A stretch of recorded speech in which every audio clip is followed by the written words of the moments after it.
Excuse me lang po. Bakit hindi niyo po nilinis yung kwarto ko? May nakalimutan lang ako. Ano po?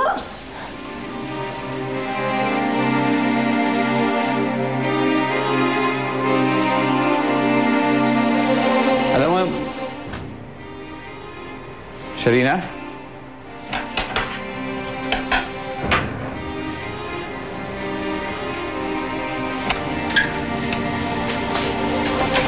Sharina? Ano nangyari dito? Asan si Manang?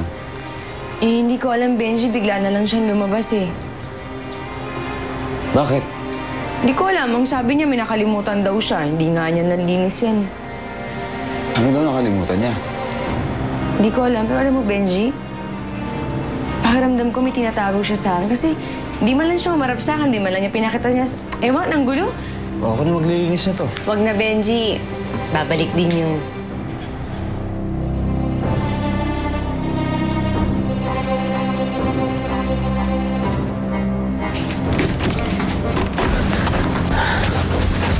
Cora, pwede bang humingi ng pabor? Ano yun? Pwede bang magpalit tayo ng tokang kwarto? Pwedeng ako na dyan, ikaw muna sa 201. Bakit? Sige na, Cora. Saka na ako magpapaliwanag. Please. Sige, salamat. Ito.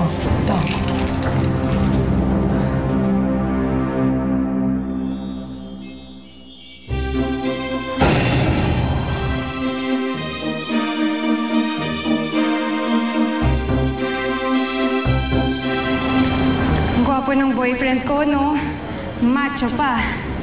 Ano namang kinagwapo nun? Bakit ba ang nega mo? Lagi ka na lang kontra. Ano? Kailan natin sila ipag-meet? Ayoko na. Hindi ko gusto yung boyfriend mo. Mukhang sanggano.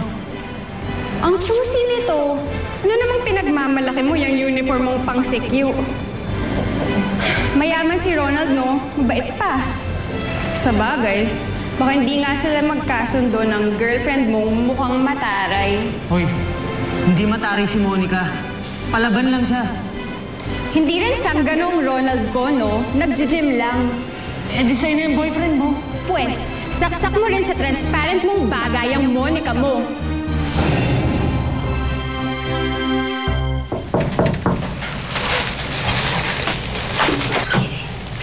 Gandang araw po. Ako na po ang maglilinis ng kwarto ninyo ngayon. Yung kung... inutusan po siya ng boss namin eh. Sige po, palitan ko ba ang beddings? Hindi, may dumi lang po kami nakalat dyan kanina. Sige.